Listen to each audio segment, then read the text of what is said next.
Good morning, everybody. Dennis Engelbrecht with the Family Business Institute, Digging Deeper. Today I want to talk about a study that I read. It comes from the University of Notre Dame Center for Ethical Leadership.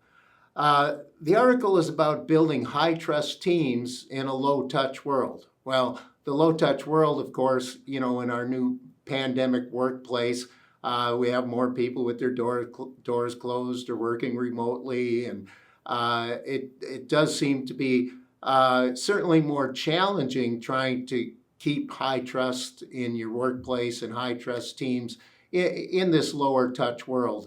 I mean, even the handshake, which we talked about a couple of blogs ago, Dr. Fauci has said that the handshake may be a part of our past. Well, we hope not, but the point is that we are possibly living in a lower touch world, more Zoom meetings, less in-person meetings, all of those things, and it may be more challenging to build high trust in that thing. So in that kind of world. So what are the keys to building high trust, both in a normal world, but in a lower touch world?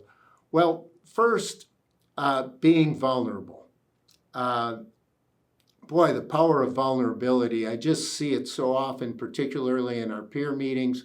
We had one a few weeks ago where we hit kind of a touchy subject, which dealt with, communication with spouses and family about what's going on with work and how much you do communicate, don't communicate. And, we had a couple of folks just talk about the sensitivity of this issue and getting really vulnerable. And an amazing thing happens when somebody gets vulnerable. It's like the dam bursts, and all of a sudden you're hearing these other stories from other people. It just seems to go a lot deeper, and the learning that comes, turns exceptional. It just ratchets up, several notches as soon as somebody's vulnerable. And vulnerability is really a key to trust and closeness, with your employees, with your teams. The more you're willing to share embarrassing stories, particularly versus sharing proud moments. What this study found is that, there's just a lot more to be gained from sharing issues and problems from the past than there is by bragging about all the great stuff you did. What they found is once people do that, there's better ideas come out, there's a freer flow of ideas, and you really open a connection and establish a trust that isn't there before. So be vulnerable. That's number one for building high trust. Number two, practice generosity. All right, so what do I mean by that? One of the words they used was uncalculated cooperation. All right, uncalculated, meaning there's no quid pro quo. You do this for me, I do this for you. You scratch my back, I'll scratch yours. Instead, uncalculated cooperation is offering yourself for no return. How can I help you with this? Coming forward with an idea, not expecting anything back.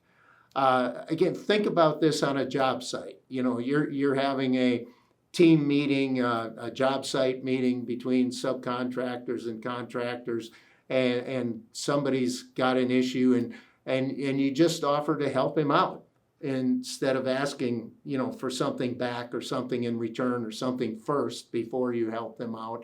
If you do this for me, I'll do this for you, but rather just helping them out.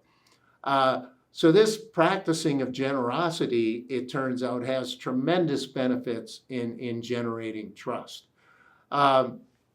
One sort of sideline on this, if you're looking for employees, it's recommended you scour their resumes for true volunteer activities where they are giving of themselves. It might be coaching minor league baseball or a soup kitchen or something like that. There may be other community activities like being a member of the Rotary or an industry thing where, there's a clear benefit for the participant. But look for those true volunteer activities And what they found was those people will be better employees and better teammates. So the practicing generosity, something for you to do, but also look to build your team around people who practice generosity. And then the third area they came up with for building high trust teams is to acknowledge emotions. All right. So what does that mean? That means you notice somebody's upset about something, for example, and instead of downplaying that or trying to push it aside or keep it out of the meeting, recognize it. You seem upset. What can we do with that? How can we help you with that? Or you seem troubled by this.